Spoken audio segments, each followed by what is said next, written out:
৩৫টি আসন তৃণমূলের ঝুলিতে চলে গেল এবং নির্বাচনে জেতার পর বাগবিতণ্ডা শুরু হয়ে গেল। দিলীপ ঘোষের মতন একজন ব্যক্তি তিনি বলছেন আমাকে হারানো হয়েছে, দলের জেতা আসনগুলিতে হারানোর চেষ্টা হয়েছে। ঠিক একেবারেই তো তাই, মিলছে না হিসেবটা। শুভেন্দু অধিকারী ব্যক্তিগতভাবে বেশ কিছু আসনের দায়িত্বে ছিলেন, কি হল? দেখুন, কে কোনটা দায়িত্বে ছিলেন, কে সিট ঠিক করেছে, কে প্রার্থী নির্বাচন করেছে, কাকে কে হারিয়ে দিয়েছে, কে কোথায় দুঃখ পেয়েছে, এ সবটাই আপেক্ষিক, আমার জানা নেই, ওটা ওরা জানেন, আমি বাইরের মানুষ। তবে আমার মনে হয় কোথায় ঠিক তার কাটে গেছিলো, তারটা কেটে গিয়েছিল। একটা গানে তো সুর তার লয় তিনটে ঠিক হলে তবে গানটা হয়, সুর তার লয়। ওদের ছন্দবদ্ধ যেটা হওয়ার কথা, ছন্দ পতন ঘটেছিল, একটা ছন্দ পতন। কেন ছন্দ পতন ঘটলো, কে ঘটিয়েছিল, কী লক্ষ্যে ঘটিয়েছিল, দিল্লির লোকগুলো তখন কী করছিলেন, তাদেরকে কে কে ভুল বুঝিয়েছিল, কার কার বেস্ট ইন্টারেস্ট ছিল, কার কার কামিনী কাঞ্চন ছিল, কার আনন্দ হয়েছিল, কে খেলা করেছিল, কেন খেলা করেছিল, এই একাধিক প্রশ্ন এবং তার উত্তর। এটা ওনারা ভাবুন না। ওনারা যদি না ভাবেন তাহলে 2600 নতুন করে কাঁদতে হবে, 2600 নতুন করে হতাশ হতে হবে, তখন আবার কান্নাকাটি শুরু করবে। তার আগে পারলে একটু কেঁদে নিন, সবাই মিলে এসো একটা গাছতলায় বসে কান্নাকাটি করি, করে ভাবুন কোথায় কি প্রবলেম ছিল, কেন সেটা হয়েছিল। আমি জানি, কতবার বলেছি, আর বলতে ভাল লাগছে না।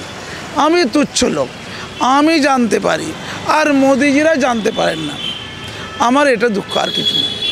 আর মোদিজিরা যে পলিসিতে বাংলায় আসতে চায়, 2021 বলে দিয়েছে ওইটা পলিসি সঠিক নয়, 2024-এ বলে দিয়েছে আরও সঠিক নয়, আরও সাড়ে সর্বনাশ। ওই পলিসিতে চলতে থাকলে 2026-এ আরও সর্বনাশ হবে, আরও more and more and more.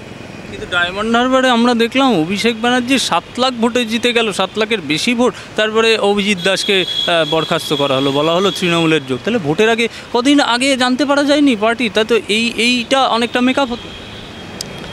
এইটা হবে পার্টি জানতো না, আমি জানতাম। ডবল ডিজিটে যাবে না, মানে 10-এর ঘরে যাবে না, এটা আমার ধারণা ছিল, সবাইকে বলেছিলাম, ভোটের আগে বলেছিলাম, ভোটের পরে না, কিন্তু রেজাল্ট আউট হওয়ার আগে বলেছিলাম। তো ডবল ডিজিটটা ক্রস হয়ে গেছে, আমার কথা ঠিক যায়নি, মানে ঠিক মেলেনি। আমি বলছি ডবল ডিজিট ক্রস করবে, মানে 10 হবে না, 12 হয়ে গেছে। এবার আপনি বলবেন আপনি কি তাহলে বিজেপির শত্রু? রাজ্যের যতগুলো মিডিয়া, যত জনগণ আমাকে কেউ দেখে দিয়েছে, তারপরে যদি কেউ শত্রু ভাবে, আমার কিছু বলার নেই। তবে সত্য কথা বলা যাবে না, আমার ছেলে মত্তারি খাচ্ছে, দেখে নাচছে, আমি বাবা চুপচাপ, আমি ছেলের গান গেয়ে যাব, তার ছেলে মানুষ হবে, তার জন্তু যেন তৈরি হবে। বিজেপির যারা চরম হিতাকাঙ্ক্ষী, তাদের কাজ হচ্ছে চরমভাবে সমালোচনা করা, শুধু সমালোচনা করা না, সমাধানের পত্র বাদলে দেওয়া। আর যারা অসহায় কর্মী, যারা পলিসি মেকিং করে না, তাদের পাশে থাকা, যারা কাজ করে, যারা পথে প্রান্তরে কাজ করে যায়, কোনো কিছু বিনিময় নয়, এক আদর্শবোধকে আঁকড়ে রাখতে, এক আবেগকে, অনুভূতিকে ভালোবাসতে, তাদের পাশে একটু থাকা। আর দেখিয়ে দেওয়া আঙুল দিয়ে, রাজা তুমি উলঙ্গ, যদি দেখিয়ে দিতে না পারে তাহলে সেই পিতা হবে যে পিতা ছেলে বকে গেছে দেখো চুপ করে বসে থাকে, দেখি না কি হয়, এই স্লোগান দেয়। আমি বাংলার একজন নাগরিক হিসাবে কোনো দলের না হয়েই বলছি, শক্তিশালী একটা বিরোধী দল থাকুক পশ্চিমবঙ্গে, এটা চেয়েছিলাম। কে শক্তিশালী বিরোধী দল হতে পারে বুঝে নিন, চেয়েছিলাম। কারণ শক্তিশালী বিরোধী দল না থাকলে, টাগ অফ ওয়ারের মতো সিচুয়েশন না থাকলে সেই জায়গার ক্ষতি হয়।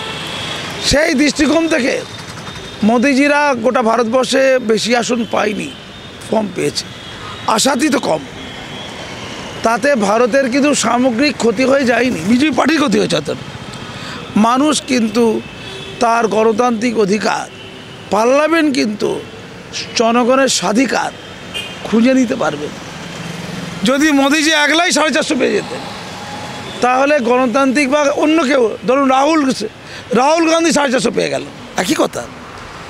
সেক্ষেত্রে ভারতবর্ষে যে গণতান্ত্রিক রাজনীতি, গণতান্ত্রিক যে ব্যবস্থা, তাতে ক্ষতি হতো, তাতে লাভ হতো না। সর্বভারতীয় ক্ষেত্রে লাভ হয়েছে গণতন্ত্রের, বাংলার ক্ষেত্রে গণতন্ত্রের ক্ষতি হয়েছে। 29টা পেয়ে যাওয়াতে আসলে বাংলার মানুষের ক্ষতি হয়েছে। একেবারে আমরা যেরকম এই রাজ্যের ক্ষেত্রে দেখেছিলাম যে একেবারে এসএসসি টেট দুর্নীতিতে জেরবার, শিক্ষা স্বাস্থ্য সমস্তটা, এবার তো আবার সেই ইউজিসি নেট প্রফেসর, অ্যাসিস্ট্যান্ট প্রফেসরের পরীক্ষাগুলো, আর ওদিকে নিট 5 লাখ 6 লাখ যে দামে প্রশ্ন বিক্রি হয়েছে, এবং চারিদিকে দুর্নীতি। ডাক্তারি মহান পেশা, আপনি আরও ভালো জানবেন। সেই ডাক্তারি পেশার প্রবেশিকা পরীক্ষায় এইভাবে প্রশ্ন ফাঁস, কিছুই জানতেন না কেন্দ্রীয় শিক্ষামন্ত্রী। হতে পারে? দেখুন, দুর্নীতি, বিশ্বাসঘাতকতা আর ধান্দাবাজি ভারতীয় সংস্কৃতিতে মিশে গেছে।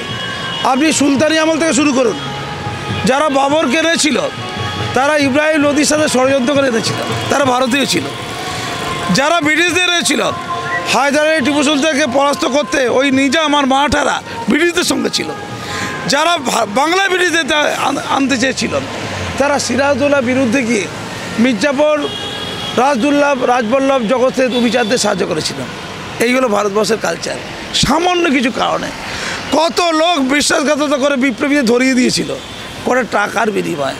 এই আমার বাংলা, এই আমার ভারতবর্ষ। ক্লিয়ার? এখানে দুর্নীতি কী করে ইস্যু হবে? দুর্নীতি অবশ্যই ইস্যু হওয়া উচিত। ইস্যু কি হলো? আমি বাংলার কথা বেশি করে বলছি। আমি আপনাদের কতবার বলেছি, গলায় রক্ত উঠে গেছে বলে বলে, যদি সামনের বিধানসভা ইলেকশনে সম্ভবত হবে তাই, পার্থ চট্টোপাধ্যায় বেহালা থেকে তার কেন্দ্রে যদি দাঁড়ায় লোকসভায়, এই বিধানসভায়, আর অর্পিতারা তার হয়ে প্রচার চালায়, পার্থ চট্টোপাধ্যায় জিতে যাবে। দুর্নীতি ইস্যু নয়, কিচ্ছু এসে যায় না। কারণ আমি ধরুন ভোট দিতে যাচ্ছি, আমি নিজে দুর্নীতি পরায়ণ, আমি দেখব কে দুর্নীতি পরায়ণ, তাকে ভোট দেব। বিজেপি দলে কিছু লোক আছে যারা ধান্দাবাজ, নোংরা, বাকি আরও কিছু ধান্দাবাজ চায় তারা থাকুক। চোরে চোরে মাস্ত তো ভাই, সৎ লোক না এসে যায়, সৎ লোক ভুল করে না ঢুকে পড়ে এখানটায়, তারা তৃণমূলের অপশাসন দূর করবে। সৎ লোক যেন ভুল করে ঢুকে না পড়ে, দরজা বন্ধ করে দে, তেল জল মেশে না। ওরে বাবা রে, মাসুম আক্তারের মতো লোক যে চোখ খুলে দিচ্ছে রে, ফট করে সৎ লোক ঢুকে পড়ে, কী হবে রে? রাতের ঘুম বন্ধ। আজকে এই কথা কেন সবাই বলছে? আপনি যে অভিজিতের কথা বলছেন, ড্রাইভার হাবারে, তাকে আগে রেলের একটা বড় দায়িত্ব দেওয়া হয়েছিল। তিনি নাকি অনেক বিশ্বস্ত, অনেক পুরনো। বিজেপি তাকে চিনতে পারেনি, সে ভালো কি মন্দ, যোগ্য কি অযোগ্য। ওখানে তো অভিষেককে বিপুল ভোটে জেতানোর বন্দোবস্ত বিজেপি করেছিল, বলে লাভটা কি? আর সে বলছে কি, আমার বিরুদ্ধে ষড়যন্ত্র হয়েছে, আমাকে যারা শোকজ করেছে, সাসপেন্ড করেছে, তারা অভিষেকের টাকা খেয়েছে বলছে। তো যারা এই অভিযোগ করতে পারে তারা টিকিটও পায়, চিনতে পারে না বিজেপি। তার মানে যে কৃষ্ণনগরের এমএলএ বলছে, এমপি রাজমাতা, তার অনেক টাকা, সে বলছে আমাকে ব্ল্যাঙ্ক চেকে সই করে সব টাকা তুলে নিয়েছে, আমার টাকা লুট হয়েছে। রেখাপত্র বলেনি তো এটা, এখন উনি বুঝতে পারেনি হয়তো। তার মানে একটা কথা ক্লিয়ার, যে এবারে 42টা কেন্দ্রে যে টাকা পয়সা এসেছিল, সেই টাকা পয়সাটার ছানবিন হোক। এই ছানবিন করার জন্য একটা হাই লেভেল কমিটি করুক নরেন্দ্র মোদী, পার্টিগত কমিটি, এটা সরকার করতে পারে না, করে তদন্ত করে দেখুন। আমার মনে হয় যতগুলো রাঘবপাল আছে সব বেরিয়ে যাবে তাহলে, যদি তদন্তটা হয়। এবার বলুন, যদি এমনটাই হয় তাহলে তৃণমূলের দুর্নীতির জন্য তৃণমূলকে ভোট দেবে না কেন? উত্তর দিন।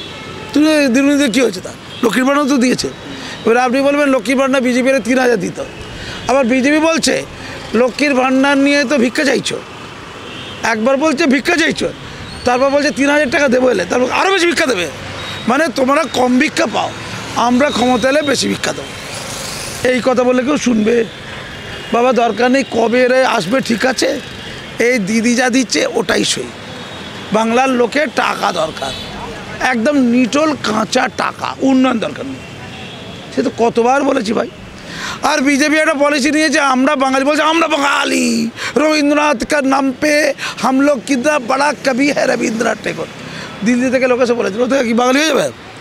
বরঞ্চ বাংলা কালচার আঁকড়ে থাকবো, বাংলা ভাষাকে মর্যাদা দেব, এটা বিজেপির উপলক্ষ হতে পারত। আমি ছোট্ট কথা বলি, সর্বত্র দেখুন গোটা পশ্চিমবঙ্গে বিজেপির যারা কর্মী, যারা সমর্থক, যারা নেতা, সমর্থক কর্মীদের কোনো দোষ নেই, নেতারা যেটা বলবে সমর্থকরা তাই বলবে। কী বলছে, আমি কালকেও বলেছি টিভিতে, ভারত মাতা কি জয়, যা ঘাঁটি বেটা, কিরে ভাই, এ কিরে ভাই, ভারত মাতা কি জয় উত্তরপ্রদেশের লোক বলবে, বিহারের লোক বলবে, নরেন্দ্র মোদীরা, অমিত শাহরা ভারতবর্ষে যেখানে হিন্দিতে কথা বলে ওখানে বলবে। পশ্চিমবঙ্গের বাঙালি বিজেপি বলবে কি, ভারত মাতার জয়, এটা বলতে পেরেছে না। ওরা যেটা করছে ওটা নকল করবে, এটা বাংলার লোক মেনে নেবে? বলছে চাড্ডি এসে চাড্ডি, এই বহিরাগত সব কারা এসছে, বিহারি চাড্ডি, এরা সব পান মশলা খায় না, কী সব খায়, গুটকা খায়, এই বড় সহজ পেলা থেকে মাসুম আক্তার কেউ তো বলতে পারছে না, বিহারি এটা বলতে পারছে না, কেন বলতে পারছে না? বিজেপিকে আমি অনুরোধ করি, চেতাবলি না, অনুরোধ করছি, চেতাবলি রেখে যাবে, ভারত মাতা কি জয় অন্য জায়গায় বলুন, বাংলায় বলুন ভারত মায়ের জয়, কত সুন্দর না? আমার বাংলা ভাষা, আমি আমার মাতৃ বন্দনা করব, মাতৃ কীর্তন করব, এটাই তো উচিত। বলছে কি সূচনা দিয়েছে, সূচনা, আরে বল নির্দেশ দিয়েছে, ঘোষণা দিয়েছে, সূচনা কি? হিন্দি ভাষায় ঘোষণাকে সূচনা বলে, ওইটা বলতে হবে। मोदी जी ने बोला है, आरएसएस जी ने बोला है, चा खाटी बेटा, তুই তাহলে বাঙালি না? আরে নাগপুর বলবে, ওটা বিজেপি হেডকোয়ার্টার বলবে, বলুন না, উত্তরপ্রদেশ বিহারে বলবে, বাংলা বলবে জয় শ্রীরাম, জয় কি রে, জয় শ্রীরাম, জয়, বাংলায় জয় হয় না, জয় হয়। এগুলো বুঝুন, ছোট্ট ছোট্ট জিনিস, তাৎপর্য আছে আর কি। কেন জয় বলতে পারে, জয় কেন? সব হিন্দিতে কথা বল, তাহলে বিজেপির লোক সব হিন্দিতে কথা বলে। খানা খায়া হ্যাঁ, ভাত খাইছি না, পান্তা ভাত খাইছি না, পান্তা ভাত খায়া হ্যাঁ, এই পান্তা খানা খায়া হ্যাঁ, কি রে ভাই? আমি বলেছি আগে, নিজেকে প্রমাণ করতে পারছে না, নকল করছে, নকল বাগিস হয়েছে। কি বলতে হবে? জয় শ্রীরাম, কি জয়, জয়, জয় নয়, জয় নয়, জয়টা বাদ। হ্যাঁ, কলকাতার হিন্দি মহল্লায় গিয়ে জয় বলুন, বিহারি পট্টিতে যান জয় বলুন, বড়বাজারে গিয়ে জয় বলুন, কিন্তু প্রত্যন্ত গ্রামে গিয়ে জয় বলবেন? জয় বলতে হবে, জয়। এই প্রসঙ্গে আমার একটা অন্য কথা মনে পড়ে গেল, আপনি এদিকের কথা বললেন, কিন্তু একটা ভবিষ্যৎবাণী কিন্তু কুণাল ঘোষ করেছিলেন যে 5 থেকে 11টি আসন বিজেপি পাবে, বাম কংগ্রেস শূন্য থাকবে, 30 থেকে 35টা আসন তৃণমূলই পাবে। এত বড় ভবিষ্যৎবাণী ঠিকঠাক মিলে গেল, কিছু বলবেন কুণাল ঘোষ? না না, আমি দিদিকে বলবো যে দিদি আপনার এই যে সব আছে ভাইপো না, আমি কী হবে জানি না, ঠিক আমি দিদি আপনার কী হবো জানি না, আপনি আমার মুখ্যমন্ত্রী এইটুকু জানি। দিদি আপনি বলেছিলেন 5টাও পাবে না, আমি কিন্তু বলেছিলাম 2-এর কোটায় যাবে না, কিন্তু 10টা হতে পারে, আমি আপনার ডবল বলেছি, কিন্তু আপনি 5টা পাবেন না বললেন কেন? আর আমারটা না মেনে 12টা পেয়ে গেছে, বেশি পেয়ে গেছে আর কি। তার মধ্যে দুটো তো কম পেয়েছে, সুকান্তবাবু 10,000 আর একজন হচ্ছে 5,500, ওটা ড্র ধরতে হবে আর কি। আমি বলছি না, তৃণমূলেরও আছে, তৃণমূলেরও কম ভোট আছে, বিজেপিতেও লাখ টাইপ করছে মাত্র 2টো, আপনি লাখের নিচেকে গুরুত্ব দেবেন না, আপনি খুব ভালো করে দেখুন এটা আর কি। হ্যাঁ, বিজেপি ভোট 39% হয়েছে, 1% বেড়েছে, আর 77 জায়গায় 99 হয়েছে, বিধানসভায় এগিয়ে আছে। আর কলকাতায় বিজেপি কিন্তু ভালো লড়েছে, জানেন তো, কলকাতায় বলতে হবে কিন্তু এটা 144টা নাকি এখানে ওয়ার্ড, তার মধ্যে 45টা ওয়ার্ডে বিজেপি এগিয়ে, এটা কিন্তু তৃণমূলের ছিল না, এটা বুঝতে হবে কিন্তু। এটা কারণ কি, কলকাতার লোকেরা লক্ষ্মীর ভাণ্ডারে খুব একটা আনন্দ পায়নি, গ্রামের লোক বেশি পেয়েছে। দিদি একটু ভাবুন, আপনি কলকাতা নিয়ে একটু ভাবুন, আপনাদের ওই সাই সৌগত কি বলছে, ওতে নাচবেন না, একটু ভাবুন। আমি শুধু একটা কথা বলি, বিজেপিকে বলি আপনি 90টা কেন পাবেন? বিজেপি বলছে আমরা তো এগিয়েছি, না ওটা এখনো বলে না, ওটা পিছিয়ে থেকে এখনো বলে 1% বেড়েছে, এত কেটে 1% বাড়বেন, কেন 1% পাবেন আপনি? কেন মুসলিম ভোটটা আপনারা নিলেন না? একদম বলবেন না মুসলমানরা ভোট দেয় না। বিজেপি মুসলিম ভোট চায় না, চায় না। দেবে কেন? আপনাকে ধরুন যদি বলে মারবো, কাটবো, ঠ্যাং ভেঙে দেবো, আপনি ভোট দেবেন? আপনার জন্য ধরুন আমি আপনার নেতা, আমি সংখ্যালঘু মন্ত্রী, কোথায় আছি? দিল্লিতে বসে আছি। আমার সংখ্যালঘু দপ্তর আছে, পরিচালনাকে বিজেপির কেন্দ্র সরকার পরিচালনা, টাকার বিজেপির কেন্দ্র সরকার, বিজেপি দলের কেন্দ্র সরকার ধরছি। তো সেই সংখ্যালঘুদের জন্য 9-10টা প্রজেক্ট রয়েছে, যেটা গোটা ভারতবর্ষে সংখ্যালঘুদের পাওয়ার কথা, খাস করে পশ্চিমবঙ্গের পাওয়ার কথা 35% মুসলমানদের। নয়া সবেরা, নেই রোশনি, নেই উড়ান, পড়ো আর কামাও, এই প্রজেক্টগুলোর নাম বিজেপির কোনো নেতা কোনো মুসলমান এলাকায় গিয়ে একবারও বলেছে? সেই প্রজেক্টগুলোতে কী কী লাভ আছে, কী লাভ থেকে পশ্চিমবঙ্গ সরকার বাংলার মুসলমানদের বঞ্চিত করেছে, স্কলারশিপের টাকা কী করে লুট করছে, সেন্ট্রাল গভর্নমেন্ট স্কলারশিপ একবারও মুদ্রা করেছে?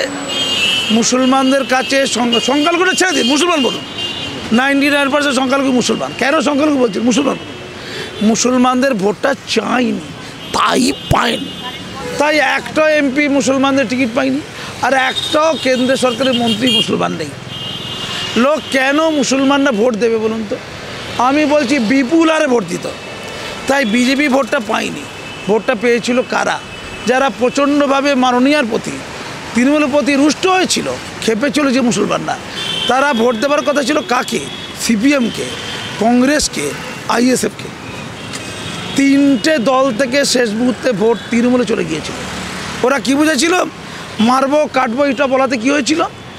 বুঝেছিল মুসলমানদের নিরাপত্তা সিপিএম দিতে পারবে না, কংগ্রেস দিতে পারবে না, আইএসএফ তো কিছুই না। বাবা দরকার নেই, যতই চুরি করুক, চামারি করুক, ভুল করুক, যাই করুক, খেলাধুলো যাই করুক, ওখানটাতেই ভোট দাও। যদি মুসলমানদের বাঁচাতে চাও, বাঁচতে চাও, তৃণমূলকেই ভোট দাও। এটা মুসলমানরা দলে দলে চলে গেলে করে দিল কে? বিজেপি। আবার কে? ভালো করে বুঝতে হবে এটা। এবারে প্রসঙ্গটা শেষের মুহূর্তে, এভাবে কি নির্বাচনটা এইভাবে ব্যাখ্যা করা যায়? নির্বাচন এলেই বা ঠিক তার 3 মাস আগে, 4 মাস আগে বহু নেতা তৃণমূল থেকে বিজেপিতে চলে যায়, বিজেপি থেকে তৃণমূলে চলে যায়। এই যে আগমনটা, এটা মানুষ ভালোভাবে ঠিক নিচ্ছেন? নেবে কেন? আপনি ভদ্রলোক বলতে পারেন, আমি আর জানা নেই কে ভদ্রলোক কে ভদ্রলোক না, ওটা আমার আলোচ্য বিষয় না। এই যে ভদ্রলোক উত্তর কলকাতায় দাঁড়ালেন, উত্তর কলকাতায়, তার বাড়িতে যদি ইডি না যেত, তার কিচেন রুমের কৌটোগুলো চেক যদি না করতো, তাহলে তিনি বিজেপিতে আসতে আগে বুকে হাত দিয়ে বলুন তো।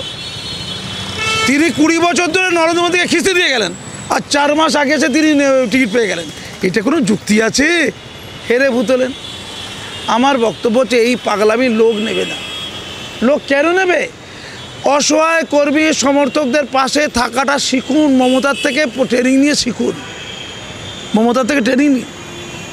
অসহায় লোকগুলো হচ্ছে মার খেয়ে বসে আছে মাহেশ্বরী ভবনে, আর 8 তারিখে 8ই জুন কাজী মাসুম আক্তার যাচ্ছে।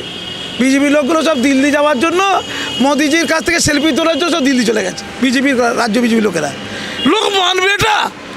তারপরে মাসুম আক্তার কাঁচা গালাগাল দিয়ে দিয়েছে টিভি চ্যানেলে, তখন দিয়েছে দৌড়ে যাচ্ছে, সবাই যাচ্ছি আমরা, কেন্দ্রীয় নেতা যাচ্ছি।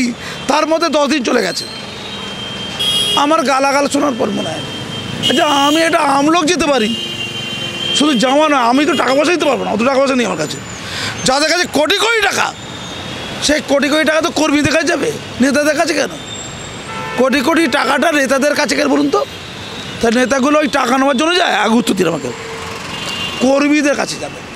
আমার কাছে খবর আছে ইলেকশনের সময় পোস্টার ব্যানার তৈরি হয়নি। আপনি কলকাতা দিয়ে খবর নিন না, দেখুন কত কোটি টাকা পেয়েছে আর ক টাকার পোস্টার রয়েছে, ব্যানার রয়েছে। দেখবেন সিপিএম হচ্ছে কম পোস্টার ব্যানার। কেন? এত গরিব তৃণমূল বিজেপি, পোস্টার ব্যানার যত পয়সা লাগে সেটাও বিজেপির নেই। মোদিজি আপনারা এত গরিব, বাংলার কোনো লোককে কোনো টাকা পয়সা দেননি। হায় রে, কী গরিব আপনারা! আপনাদের কর্মীরা কাজ করেছে, ওই বুথ এজেন্টের কাজ করেছে, 6,000 টাকা করে দেবার কথা, তার নামে টাকা স্যাংশন হয়েছে, টাকা পাইনি। কারণ নামে 6,000 টাকা জায়গায় 1,500 টাকা পেয়েছে। আমাকে অভিযোগ করেছে, এই আপনাকে করে কেন? আমাকে কেন করে বলুন তো, আমি বুঝতে পারছি না। আমি তো জনগণের অত্যাচারের জন্য আইএসএফের লোককে ধরে পিটিয়েছে, বিজেপির লোককে ধরে পিটিয়েছে, আমি কমপ্লেন করতে গেছি রাজ্যপালের দপ্তরে, পিস রুমে গেছি, আমি কাজে বসে বক্তার। আচ্ছা আমার কাছে লোক আসে কেন এত? আচ্ছা আমাকে এত লোক বলে কেন, কারণটা কি? আপনি দেখবেন কয়েক হাজার লোক ফোন করেছে আমাকে। হ্যাঁ ওরা বিজেপি করে বলছি আমি, হ্যাঁ ওরা আইএসএফ করে, কেউ কেউ সিপিএমেরও আছে, কেন আমার কাছে আসছে কেন, কারণটা কি? আমি কে? আমি তো অসহায় গরিব মানুষ, যার গলা দিয়ে শব্দ বেরোয় না, স্বর বেরোয় না, অতি তুচ্ছ মানুষ, অতি তুচ্ছ প্রাণী। আমি কোনো দলের প্রাথমিক মেম্বারও নই, কোনো রাজনীতি দলের কোনোদিন ছিলাম না। আমি কে রে ভাই? ওরা কাঁদছে, ওরা মনে করছে, এই দেখুন আমি বক্তব্য রাখলে কমেন্টগুলো দেখুন, লোকের মন্তব্যগুলো দেখুন, হাজার হাজার মানুষ এত ভালোবাসছে কেন বলুন তো? আমি কিছু দিতে পারিনি, একটু সহানুভূতির চোখে তাকাতে পেরেছি মাত্র। সেই কাজটা কি বিজেপি করতে পারে না? 21-এ পারেনি, 24-এ কি পাচ্ছে? একটু চেষ্টা হচ্ছে দেখছি, শুভ লক্ষণ। যদি চেষ্টাটা হয়, যদি শুভ লক্ষণ থাকে, যদি কর্মীরা খুশি হয়, যদি সমর্থকরা খুশি হয়, যদি আসলকে চিনতে পারে, যদি তেল জলকে মিশিয়ে না দেয়, গুণী লোককে যদি লোকেট করতে পারে, মুড়ি মুড়কি যাতে করে এক না করে দেয়, যদি প্রকৃত রাজ্যের শ্রেষ্ঠ লোকদেরকে ক্ষমতার কাছাকাছি আনতে পারে, সঠিক লোককে সঠিক জায়গায় উত্থাপিত করতে পারে, সততার প্রমাণ দিতে পারে, আমরা সৎ, তোমার দিকে আঙুল তুললাম, এটা বলতে গেলে আঙুল সোজা করলে একটা আঙুল নিজের দিকে আসে। লোক যখন আমি আঙুলটা ওনার দিকে তুলছি, একটা আঙুল দেখুন আমার দিকে। আমি কি সৎ? আমি কি সঠিক? আমি কি দেখি? আমি কি সাংগঠনিক? বলুন, যারা নেতা তাদের জনবেশ কি আছে? তারা যদি পদ হারিয়ে দেয় কোনো কারণে, আমি শুনছি এই কারো পদ যাবে, যদি পদ হারিয়ে দেয়, তারপরে যদি হাজার হাজার লোক তার বাড়িতে ভিড় করে, তাহলে বুঝবো তিনি নেতা। পদে নেই, কেউ পাত্তা দেয় না, কোনো রাজনৈতিক দলে নেই, কিচ্ছুতে নেই, তারপর হাজার হাজার লোক তার কাছে ভিড় করছে। যেমন শত শত লোক আমাকে ফোন করে, আমার কাছে দুঃখ দুর্দশার কথা বলে। আমি নেতা বলছি না ভাই, নিজেকে অহংকার করার জন্য বলছি না, আমি আমলোক হিসাবে বলছি। আপনার কাছেও যেতে পারে, আপনি যদি কিচ্ছু কাজ করে থাকেন, ওদের কাছে যাবে তো। হ্যাঁ নেতাজি, ওই নেতাজি মানে সুভাষচন্দ্র বসু নয়, আমি আপনাদের বলছি, যাবে তো। আপনারা হারিয়েছেন দাদা, এমনি হারিয়েনি, গায়ের জোরে হারিয়েছেন, হারতে হবে তাই হারিয়েছেন। ধন্যবাদ।